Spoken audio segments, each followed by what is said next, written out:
क्या आपको भी ये लगता है कि आपके कार में लगा हुआ सस्पेंशन सिर्फ रोड पे बने हुए खड्डे और जब स्पीड बम्प से टकराता है तो इसके टकराने से जो आपको झटका महसूस होता है, इसी झटके के इंपैक्ट को यानी कि इसके शॉक को कम करने के लिए सस्पेंशन सिस्टम देते हैं।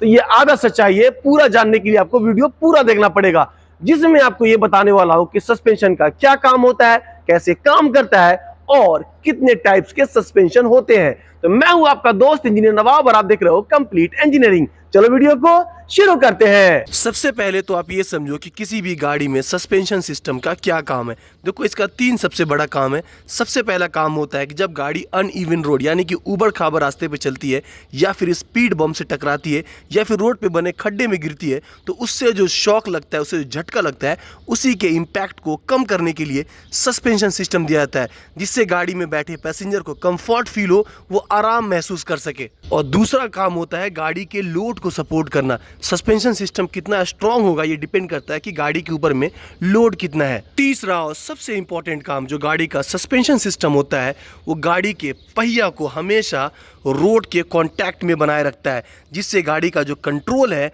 वो बढ़ता है। साथ ही साथ जो गाड़ी का ओवरऑल स्टेबिलिटी है उसको भी सस्पेंशन सिस्टम बढ़ाता है। अगर गाड़ी में सस्पेंशन सिस्टम ना हो तो गाड़ी का जो पहिया जब रोड के बम्प से टकराएगा या फिर खड्डे में गिरेगा तो पहिया रोड के कांटेक्ट में जल्दी नहीं आएगा, जिससे गाड़ी में ब्रेक लगाना, स्टीयरिंग घुमाना लगभग नामुमकिन है। इस चीज़ को मैं आपको प्रैक्टिकली समझाता हूँ। तो प्रैक्टिकली समझाने के लिए मैंने दो मशीन लिया है। एक है फोर्कलिफ्ट जिसमें कोई भी सस्पेंशन नहीं है, और दूसरा है डेजर्ट कार जिसमें लगा हुआ है इंडिपेंडेंट सस्पेंशन। इंडिपेंडेंट सस्पेंशन क्या होता है आगे आपके वीडियो में पता चलने वाला है। तो इन दोनों मशीन की मदद से मैं आपको ये बताऊंगा कि गाड़ी में सस्पेंशन होना कितना ज़रूरी है। अगर गाड़ी में सस्पेंशन ना हो तो कैसे गाड़ी से कंट्रोल कम हो जाता है। तो अब मैं क्या करूंगा, दोनों गाड़ी को इस खड्डे के ऊपर से पार करूंगा, जिससे आपको दोनों गाड़ी में फर्क पता चलेगा। तो चलो देखते हैं क्या होता है। तो पहले मैं फोर्कलिफ्ट को ट्राई करता हूं। आप ध्यान से इसके टायर को देखना, जब यहां से पास करेगा तो आप देख पा रहे हो जिसका टायर है वो रोड से ऊपर उठ जा रहा है। तो ऐसे कंडीशन में जो गाड़ी है वो आउट ऑफ कंट्रोल होने लगता है। खास करके आप ब्रेक नहीं लगा पाओगे, स्टीयरिंग घुमाना भी आपके लिए बहुत ही मुश्किल हो जाता है। तो अब मैं दूसरे वाले गाड़ी को ट्राई करता हूँ। ध्यान से आप इसके टायर को देखना, इसका जो टायर है हमेशा रोड के कांटेक्ट में होता है। ऐसे कंडीशन में जो गाड़ी पे आपका कंट्रोल है वो बेहतर होता है। तो ये फर्क है सस्पेंशन होने से और नहीं होने से। और अब बात करते हैं कि सस्पेंशन कितने टाइप्स के होते हैं। देखो, बेसिकली सस्पेंशन दो टाइप्स के होते हैं। जो पहला होता है उसको हम लोग बोलते हैं डिपेंडेंट सस्पेंशन, और जो दूसरा होता है उसको बोलते हैं इंडिपेंडेंट सस्पेंशन। तो सबसे पहले बात करते हैं डिपेंडेंट सस्पेंशन के बारे में। तो देखो, डिपेंडेंट सस्पेंशन में क्या होता है, गाड़ी का जो दोनों पहिया होता है, लेफ्ट साइड का भी और राइट साइड का भी, दोनों पहिया सॉलिड एक्सल या फिर बीम के साथ में डायरेक्टली कनेक्ट होता है। आप देख पा रहे हो इसका हब है वो डायरेक्टली इसके एक्सल के साथ में कनेक्ट है। तो इस तरीके के सस्पेंशन में क्या होता है, मान लो कि जो राइट साइड का व्हील है अगर किसी बम्प से टकराएगा तो जो व्हील है इंपैक्ट पड़ने से क्या होगा, ऊपर की तरफ जाएगा, और जो इसका स्प्रिंग है इसके शॉक को एब्जॉर्ब कर लेगा। लेकिन ये जो इंपैक्ट है सिर्फ राइट वाले व्हील तक नहीं रहेगा, इसका इंपैक्ट लेफ्ट वाले व्हील पे भी जाएगा, क्योंकि जो दोनों व्हील है एक ही एक्सल के साथ में कनेक्ट है। तो इसी वजह से इसका नाम पड़ा डिपेंडेंट सस्पेंशन, क्योंकि जो दोनों व्हील है एक दूसरे पे निर्भर होता है। डिपेंडेंट सस्पेंशन बहुत ही ज्यादा सिंपल होता है, उसके साथ साथ बहुत ही टिकाऊ यानी कि रिलायबल होता है। इसी की वजह से इसको हैवी व्हीकल में, लाइट वेट कमर्शियल व्हीकल में या फिर ऑफ रोडिंग कार में ज्यादा करके यूज किया जाता है। इस सस्पेंशन में लीफ स्प्रिंग, कॉइल स्प्रिंग और एयर सस्पेंशन भी यूज करते, जो मैं आगे वीडियो में बताने वाला हूं। और अब बात करते हैं इंडिपेंडेंट सस्पेंशन के बारे में। देखो, इस सस्पेंशन में क्या होता है, गाड़ी का जो पहिया होता है, इसका हब होता है, वो डायरेक्टली सॉलिड एक्सल या फिर फ्रेम से कनेक्ट नहीं होता है। इसका जो हब होता है वो कंट्रोल आर्म या फिर लिंकेज की मदद से कनेक्ट होता है। तो जैसा कि आप देख पा रहे हो, इसका जो हब है दो कंट्रोल आर्म की मदद से कनेक्टेड है, एक ऊपर में है और दूसरा नीचे में है। और ये कंट्रोल आर्म फिक्स नहीं होता है, एक साइड में होता है बॉल जॉइंट और दूसरी साइड में देखो यहाँ पे भी बुश है और यहाँ पे भी बुश है। तो जब ये पहिया मान लो कि रोड में बम्प से टकराएगा तो ये पहिया ऊपर आएगा, तो इसमें लगा हुआ जो स्प्रिंग है इसके शॉक को एब्जॉर्ब कर लेगा। जब ये ऊपर आएगा तो देखना यहाँ पे जो बुश है इस आर्म को ऊपर जाने के लिए अलाउ करेगा। तो अगर इस पहिया में इंपैक्ट पड़ेगा तो इसका इंपैक्ट दूसरे साइड वाले पहिया में नहीं जाएगा, क्योंकि जो दूसरा पहिया है इसके साथ में इसका कोई कनेक्शन नहीं है, तो इसी वजह से इसका नाम पड़ा इंडिपेंडेंट सस्पेंशन, यानी कि जो दोनों पहिया है एक दूसरे पे निर्भर नहीं होता है। इंडिपेंडेंट सस्पेंशन आपको ज्यादातर कार में या फिर लाइट वेट कमर्शियल व्हीकल में देखने के लिए मिलेगा। इसमें 3 सबसे पॉपुलर सस्पेंशन आता है, चलो तीनों को एक एक करके समझ लेते हैं। तो सबसे पहले बात करते हैं सबसे सिंपल इंडिपेंडेंट सस्पेंशन के बारे में, जिसका नाम है मैकफर्सन स्ट्रट सस्पेंशन सिस्टम। ये सस्पेंशन बहुत ही ज़्यादा सिंपल होता है, जिसकी वजह से इसका जो कॉस्ट है वो भी कम होता है, और इसी की वजह से इसको लो बजट कार या फिर मिड रेंज कार में ज़्यादा यूज़ करते हैं।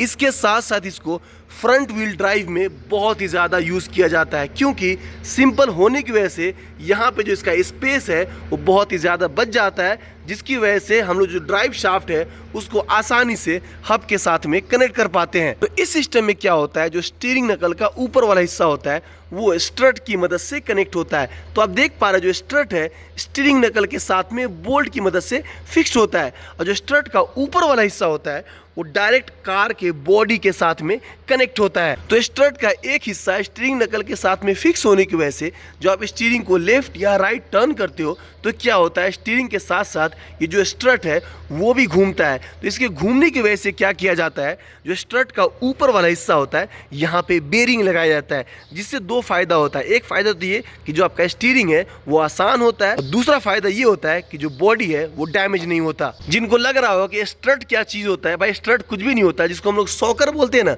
उसी को हम लोग स्ट्रट भी बोलते हैं। इसमें क्या होता है, एक कॉइल स्प्रिंग होता है, और इसी कॉइल स्प्रिंग के बीच में लगा होता है शॉक एब्जॉर्बर। तो स्ट्रट को इस तरीके से यूज करने से 2 फायदा होता है। पहला फायदा तो ये कि एक पिवट पॉइंट का काम करता है, यानी कि एक कंट्रोल आर्म का काम करता है जहां पे स्टीयरिंग लेफ्ट या राइट टर्न होता है, और दूसरा फायदा ये होता है कि ये लोड को भी सपोर्ट करता है। और जो स्टीयरिंग नकल का नीचे वाला हिस्सा होता है वो लोअर कंट्रोल आर्म से कनेक्ट होता है, और जो लोअर कंट्रोल आर्म होता है उसका एक हिस्सा बुश की मदद से फ्रेम से या फिर सब फ्रेम से कनेक्ट होता है, और जो दूसरा वाला साइड होता है वो स्टीयरिंग नकल से बॉल जॉइंट की मदद से कनेक्ट होता है। जिनको ये नहीं पता कि स्टीयरिंग नकल किसे बोलते हैं, मैं आपको आसान भाषा में बता देता हूं। तो देखो, हम लोग स्टीयरिंग नकल इस वाले कंपोनेंट को बोलते हैं। इसका 2 काम होता है। पहला काम तो ये होता है कि एक पिवट पॉइंट प्रोवाइड कराता है, यानी कि स्टीयरिंग को लेफ्ट या राइट टर्न करने में मदद करता है, और दूसरा काम ये होता है कि ये व्हील हब को स्टीयरिंग सिस्टम से कनेक्ट करने में मदद करता है। तो ये है इसका व्हील हब,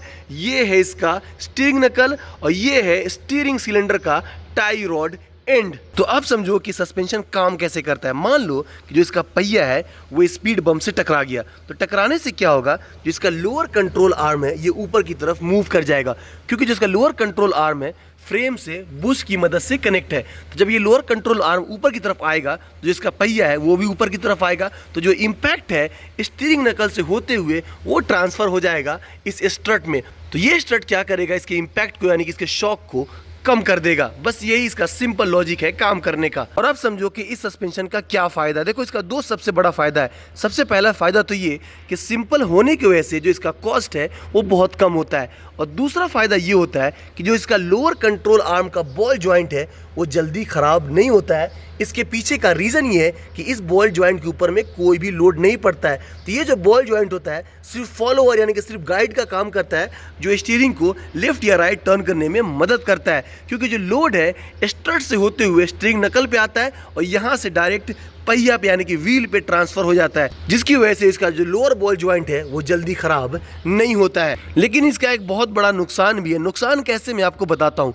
आपने नोटिस किया होगा, जब अपने गाड़ी को टर्न करते हो खास करके हाई स्पीड पे, तो आप नोटिस करना कि जो गाड़ी का बाहर वाला पहिया है उसका जो सस्पेंशन है नीचे की तरफ दब जाता है। सस्पेंशन नीचे दबने का रीज़न ये है कि जब गाड़ी टर्न करते हो तो सेंट्रीफ्यूगल फोर्स की वजह से जो गाड़ी का वेट है वो बाहर वाले पहिया में शिफ्ट हो जाता है। तो जो गाड़ी का वेट है स्ट्रट से कहाँ पहुँच जाएगा, स्टीयरिंग नकल के पास से। तो जब वेट यहाँ पे पड़ेगा तो स्टीयरिंग नकल का एंगल चेंज हो जाएगा। जब एंगल चेंज होगा तो व्हील का भी एंगल चेंज होगा। तो उस टाइम पे क्या होगा, जो टायर है रोड के साथ में प्रॉपर कॉन्टैक्ट नहीं बनाएगा, जिससे 2 नुकसान है। पहला नुकसान तो ये कि जो गाड़ी का जो स्टेबिलिटी है वो मेंटेन नहीं हो पाएगा, और दूसरा नुकसान ये है कि जब टायर प्रॉपर रोड के साथ में कांटेक्ट नहीं बनाएगा तो जो टायर है एक साइड से घिसना शुरू कर देगा। और जो दूसरा इंडिपेंडेंट सस्पेंशन यूज करते हैं उसको हम लोग बोलते हैं डबल विशबोन सस्पेंशन सिस्टम।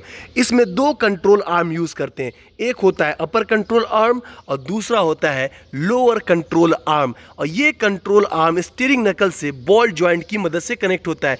एक यहाँ पे बॉल जॉइंट होता है और दूसरा यहाँ पे बॉल जॉइंट होता है। तो दो बॉल जॉइंट यूज करने से फायदा ये होता है कि जब आप गाड़ी को टर्न करते हो तो उस कंडीशन में क्या होता है, जो टायर है अपने कंडीशन के हिसाब से रोड के साथ में कांटेक्ट बना लेता है, क्योंकि जो बॉल जॉइंट होता है अपने एंगल को चेंज कर सकता है। तो इससे फायदा ये होता है कि जो गाड़ी का स्टेबिलिटी है वो भी मेंटेन होता है, और जब टायर प्रॉपर रोड के साथ में कांटेक्ट बनाएगा तो जो टायर है वो जल्दी घिसता नहीं है। तो ये फायदा है डबल विशबोन सस्पेंशन सिस्टम का। लेकिन इसके कुछ नुकसान भी हैं। सबसे पहला चीज़ तो ये कि ये थोड़ा एक्सपेंसिव होता है, क्योंकि इसमें कंपोनेंट ज़्यादा यूज़ होते हैं, बहुत ही ज़्यादा ये कॉम्प्लिकेटेड होता है। और एक सबसे बड़ा नुकसान ये भी है कि इस वाले सिस्टम में क्या होता है, जो पूरा का पूरा लोड है वो नीचे वाले बॉल जॉइंट पे पड़ता है, जिससे क्या होता है ये जो बॉल जॉइंट है वो जल्दी से घिस जाता है। और अगर मान लो कि इसका जो स्प्रिंग है अपर वाले कंट्रोल आर्म से कनेक्ट है, तो जो उसका अपर वाला बॉल जॉइंट है वो जल्दी घिसेगा, नीचे वाले पे ज्यादा लोड नहीं रहेगा। और ये सस्पेंशन सिस्टम ज्यादातर आपको रियर व्हील ड्राइव में या फिर लग्जरी गाड़ी में या फिर हाई स्पीड कार में ज्यादा देखने के लिए मिलेगा। फ्रंट व्हील ड्राइव में बहुत ही कम यूज होता है। इसके बाद आता है मल्टी लिंकेज इंडिपेंडेंट सस्पेंशन। देखो इस तरीके के सस्पेंशन में हम लोग कंट्रोल आर्म यूज नहीं करते हैं, इसमें यूज किया जाता है लिंकेज, यानी कि लिंक रॉड। कम से कम 3 लिंक रॉड इस्तेमाल होता है या फिर ज्यादा से ज्यादा 5 लिंक रॉड इस्तेमाल आता है। तो इस वाले सस्पेंशन में हम लोग 4 लिंक रॉड इस्तेमाल कर रहे हैं। एक ये है, दूसरा ये है, और तीसरा आप यहाँ पे देख पा रहे हो, और जो चौथा है वो ये वाला है। ये सारे लिंक रॉड देख रहे हो स्टीयरिंग नकल के साथ में कनेक्ट है। और ये पांचवा वाला देख रहे हो ना, ये लिंक रॉड नहीं है, ये यू शेप का जो बना हुआ दिखाई दे रहा होगा आपको। इसका काम क्या है मैं आपको जस्ट इसके बाद एक्सप्लेन करने वाला हूं। देख रहे हो इसका डिजाइन, ये बिल्कुल यू की तरह है। ये बहुत ही इंपॉर्टेंट हिस्सा है सस्पेंशन सिस्टम का। तो ये जो सस्पेंशन है आपको सस्ती गाड़ियों में देखने के लिए नहीं मिलेगा, ये महंगी कार यानी कि लग्जरी कार में देखने के लिए मिलेगा। इसका रीजन ये है कि जो इसमें कंफर्ट लेवल है बाकी सस्पेंशन के मुकाबले में ज्यादा बेहतर होता है। और जो दूसरा रीजन है, जो टायर है उसका रोड के साथ में कॉन्टैक्ट बहुत ही बेहतर होता है, यानी कि जो टायर है अच्छा ग्रिप पकड़ती है, जिससे क्या होता है गाड़ी का जो स्टेबिलिटी है वो बढ़ता है। और तीसरा फायदा ये होता है कि इस वाले सस्पेंशन का जो स्टीयरिंग ज्योमेट्री है, जिसको हम लोग व्हील अलाइनमेंट भी बोलते हैं, वो बहुत ही ज्यादा एक्यूरेट होता है। इसका रीजन ये है कि हम लोग अलग अलग लिंक रॉड इस्तेमाल करते हैं, और सारे के सारे जो लिंक रॉड है एक दूसरे से इसका कोई कनेक्शन नहीं होता है। इसी वजह से जो स्टीयरिंग ज्योमेट्री आप एक बार में एक ही पैरामीटर को सेट कर सकते हो। तो जैसा कि आप मान लो कि इस वाले व्हील का आपको कैम्बर एंगल सेट करना है, तो आप क्या करोगे, जो ऊपर वाला जो लिंकेज है इसको आप एडजस्ट जब करोगे तो आप कैम्बर एंगल को पॉजिटिव या नेगेटिव रख सकते हो। जब इसको एडजस्ट करोगे तो स्टीयरिंग ज्योमेट्री का जो बाकी पैरामीटर है, जैसे कि टो इन हो गया, टो आउट हो गया, वो डिस्टर्ब नहीं होगा। तो यही रीजन है कि इस सस्पेंशन में जो व्हील अलाइनमेंट है वो बहुत ही ज्यादा एक्यूरेट होता है। लेकिन इस सस्पेंशन का एक बड़ा नुकसान है। नुकसान ये है कि हम लोग बहुत सारा लिंकेज इस्तेमाल कर रहे हैं, और सारे लिंकेज को आप देखोगे कि सब बुश की मदद से, रबर बुश की मदद से कनेक्टेड है। तो इसका जो मेंटेनेंस कॉस्ट है वो बहुत ही ज्यादा हाई होता है, क्योंकि ये जो बुश है एक टाइम के बाद घिस जाते हैं, ये कट जाता है। और अब मैं सस्पेंशन सिस्टम के एक बहुत ही इंपॉर्टेंट पार्ट्स के बारे में बताने जा रहा हूं, जिसका नाम है एंटी रोल बार या फिर स्वे बार। अगर ये पार्ट सस्पेंशन सिस्टम में नहीं होगा तो गाड़ी टर्निंग के टाइम पे आसानी से रोल ओवर हो सकती है, यानी कि गाड़ी पलट सकती है। तो ये पार्ट्स गाड़ी को कैसे पलटने से बचाता है, आज आप समझते हैं। तो सबसे पहले आप रॉड के इस डिज़ाइन को समझो। देखो ये जो रॉड होता है ये यू शेप का होता है, आप देख पा रहे हो कुछ इस तरीके का होता है, जिसका एक एंड लिंकेज की मदद से सस्पेंशन कंट्रोल आर्म से जुड़ा होता है। इसमें लोअर कंट्रोल आर्म से जुड़ा हुआ है, बहुत सारे गाड़ी में अपर कंट्रोल आर्म से भी जुड़ा होता है। जैसा इस तरीके का है, सेम आपको दूसरे साइड में भी इसी तरीके का देखने को मिलेगा। और जिसका बीच वाला हिस्सा होता है वो बॉडी से कनेक्ट होता है बुश की मदद से। यहाँ पे इस तरीके से ये मूव कर सकता है, इस तरीके से ये घूम सकता है। इस साइड में देख पा रहे हो, और एक इस साइड में, यानी कि दो बुश की मदद से ये कुछ इस तरीके से कनेक्ट होता है।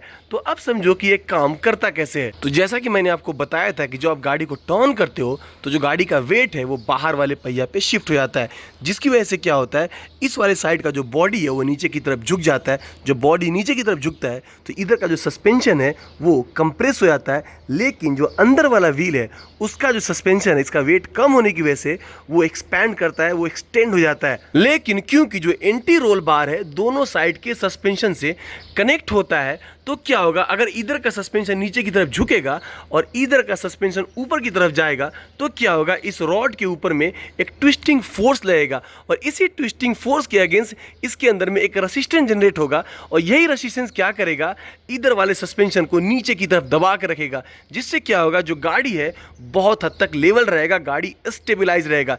इसी वजह से कभी कभी हम लोग इस रॉड को स्टेबलाइजर रॉड भी बोलते हैं। अगर ये स्टेबलाइजर रॉड नहीं होगा तो गाड़ी का जो बॉडी है टर्निंग के टाइम पे एक साइड में ज्यादा झुक जाएगी, जिससे गाड़ी पलट सकती है। और सबसे लास्ट में कि सस्पेंशन सिस्टम में कितने टाइप्स के स्प्रिंग यूज होते हैं। देखो बेसिकली 3 टाइप्स के स्प्रिंग यूज होते हैं। सबसे पहला होता है कॉइल स्प्रिंग, दूसरा होता है लीफ स्प्रिंग और तीसरा होता है एयर स्प्रिंग। तो सबसे पहले बात कर लेते हैं कॉइल स्प्रिंग के बारे में। देखो जो कॉइल स्प्रिंग होता है ना, वो बहुत ही सस्ता होता है, टिकाऊ भी होता है, उसके साथ साथ ही इंपैक्ट यानी कि शॉक को बहुत ही अच्छे से हैंडल करता है। इसी वजह से इसको लाइट व्हीकल में बहुत ही ज्यादा यूज करते हैं। चलो अब बताता हूं कि लीफ स्प्रिंग कैसे काम करता है। तो सबसे पहले तो आप ये समझो कि लीफ स्प्रिंग में कौन कौन से कंपोनेंट यूज होते हैं।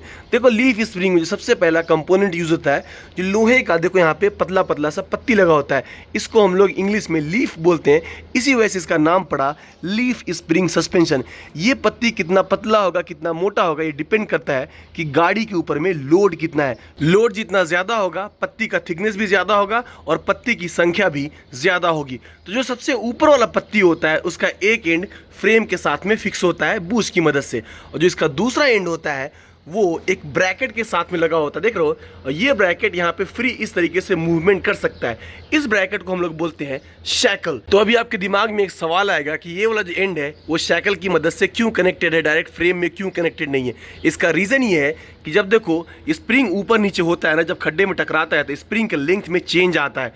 अगर इसके एंड को फिक्स कर देंगे तो जब स्प्रिंग के लेंथ में चेंज आएगा तो यहाँ वाला जो पॉइंट है इस पर बहुत जोर का स्ट्रेस पड़ेगा, यहाँ प्रेशर पड़ेगा और ये वाला पॉइंट यहाँ से टूट सकता है। इसी वजह से यहाँ पे शैकल देते हैं। जब इसका लेंथ बढ़ता है या फिर छोटा होता है तो शैकल अपने एंगल को चेंज करके इसके लेंथ को एडजस्ट कर लेता है। तो जो सबसे ऊपर वाला इसका जो पत्ती होता है उसको हम लोग बोलते हैं मास्टर लीफ, और इसके नीचे में जो छोटा छोटा पत्ती होता है उसको हम लोग बोलते हैं ग्रेजुएटेड लीफ। और ये जितने भी पत्ती होते हैं आपस में एक सेंटर बोल्ट की मदद से कनेक्ट होता है। इस सेंटर बोल्ट का 2 काम है।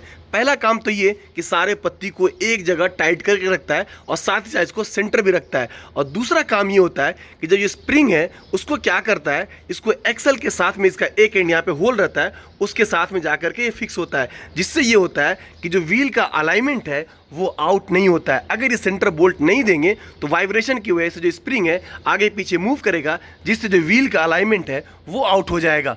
इसके बाद आप देखोगे यहाँ पे एक पतला सा यहाँ पे क्लैंप लगा हुआ है, इसको हम लोग बोलते हैं रीबाउंड क्लैंप। इसका काम ये होता है जितने भी लीफ होते हैं ना, इसको आपस में सीधा रखने में मदद करता है। अगर इसको नहीं देंगे तो क्या होगा, लीफ इधर उधर हो सकता है, तो इसका ये काम होता है। और ये जितने भी लीफ होते हैं वो यू बोल्ट की मदद से एक्सल के साथ में फिक्स होता है। तो इस तरीके का स्ट्रक्चर होता है। अब ये काम कैसे करता है, मान लो कि जो पहिया है बम्प से टकराएगा तो क्या होगा, पहिया ऊपर की तरफ जाएगा। तो जब ये ऊपर की तरफ जाएगा तो क्या होगा, ये जो स्प्रिंग है वो दबेगा। जब स्प्रिंग दबेगा, अभी क्या है थोड़ा सा यू शेप में है ना, जब दबने के बाद क्या होगा, स्प्रिंग थोड़ा सीधा होगा। तो जब ये सीधा होगा तो क्या होगा, एक एंड तो इसका यहाँ पे फिक्स है, दूसरे एंड यहाँ पे जो साइकिल है यहाँ पे मूवमेंट होगा। ये जो साइकिल है वो बाहर की तरफ जाएगा। कैसे काम करता है आज मैं आपको प्रैक्टिकली समझा देता हूँ। समझाने के लिए मैंने क्या किया है, इसका जो पहिया है इसको पूरा ऊपर उठा दिया हुआ है जैक की मदद से। तो अभी आप स्प्रिंग का शेप देखो, ये यू शेप का लगभग बन गया हुआ है। और इसका साइकिल देखो कहाँ पे है, ये अभी बिल्कुल इस तरह का स्ट्रेट है। अभी क्या करूंगा, मैं धीरे धीरे इसको डाउन करता हूँ। जैसे इस पे लोड पड़ेगा तो देखना ये जो स्प्रिंग है अब धीरे धीरे सीधा होगा और ये जो साइकिल है ये अब ये पीछे की तरफ आना शुरू हो जाएगा। तो अब ध्यान से देखना, मैं इसको अभी डाउन कर रहा हूँ, मैं इसको धीरे डाउन कर रहा हूँ। अब देख पा रहे हो, ये देख रहे हो, ये देखो, ये देखा आपने, ये जो साइकिल है अब ये पीछे आ गया क्योंकि जो स्प्रिंग का लेंथ है लोड पड़ने से स्प्रिंग अब धीरे धीरे फ्लैट होने लगा। तो इस तरीके से काम करता है लीफ स्प्रिंग सिस्टम। एक चीज आप नोटिस करना, कोई भी स्प्रिंग हो, लीफ स्प्रिंग हो, कॉइल स्प्रिंग हो या फिर एयर सस्पेंशन हो, सभी स्प्रिंग के साथ में ये यूज होता है, इसको हम लोग बोलते हैं शॉक एब्जॉर्बर। इसका क्या काम है, जबकि स्प्रिंग तो इम्पैक्ट को खत्म कर देता है, देखो इसका एक बहुत ही बड़ा काम है। आज मैं आपको इसको ही प्रैक्टिकली एक्सप्लेन कर देता हूँ। तो देखो होता क्या है कि जब पहिया बम्प से टकराता है तो कोई भी स्प्रिंग हो, कॉइल स्प्रिंग हो, लीफ स्प्रिंग हो, तो इस तरीके से क्या होता है, वो कंप्रेस हो जाता है। फिर जब पहिया नॉर्मल कंडीशन में आता है तो ये क्या होगा, इस तरीके से रिलीज हो जाएगा। तो जो स्प्रिंग है सिर्फ प्राइमरी शॉक को एब्जॉर्ब करता है। जब ये रिलीज होता है तो ये क्या होता है, अनकंट्रोल हो जाता है। इसको आप कुछ इस तरीके से समझो। समझाने के लिए मैं क्या करूंगा, इस स्प्रिंग को ऊपर से नीचे की तरफ ड्रॉप करूंगा। जब ये ड्रॉप होगा तो आप देखना जो स्प्रिंग है बार बार जंप करेगा, कुछ इस तरीके से। आप देख पा रहे हो, तो जब ये स्प्रिंग इस तरीके से जंप करेगा तो जो आपका गाड़ी है वो अनकंट्रोल हो जाएगा, क्योंकि जो गाड़ी भी है वो बार बार अप एंड डाउन मूव करेगा। तो इसी चीज को कम करने के लिए लगाया जाता है शॉक एब्जॉर्बर। शॉक एब्जॉर्बर क्या करता है, स्प्रिंग के काइनेटिक एनर्जी को हीट एनर्जी में कन्वर्ट कर देता है, क्योंकि इसके अंदर में होता है हाइड्रोलिक फ्लूइड। उससे इसके अंदर में फ्रिक्शन जनरेट होता है और ये फ्रिक्शन की वजह से क्या होता है, हीट बनता है। तो जो काइनेटिक एनर्जी है वो हीट एनर्जी में कन्वर्ट हो जाता है और जो स्प्रिंग है वो कंट्रोल हो जाता है, बार बार जंप नहीं करता है। और यही रीजन है कि स्प्रिंग के साथ साथ हमको शॉक एब्जॉर्बर भी लगाना पड़ता है। और सबसे लास्ट में रह जाता है एयर सस्पेंशन सिस्टम। इस पे मैंने डिटेल वीडियो बनाया है, अगर आप इंटरेस्टेड हो इस वीडियो का लिंक मैंने डाल दिया है डिस्क्रिप्शन में, से आप देख सकते हो। तो ये था डिटेल वीडियो सस्पेंशन सिस्टम के बारे में। उम्मीद करता हूं कि वीडियो आपको पसंद आया होगा। इसके अलावा भी चैनल पेज पे बहुत सारी वीडियो है ऑटोमोबाइल के बारे में, एक दफा आप चैनल जाके जरूर विजिट करना। तो चलो मिलते हैं नेक्स्ट वीडियो में नए टॉपिक के साथ में।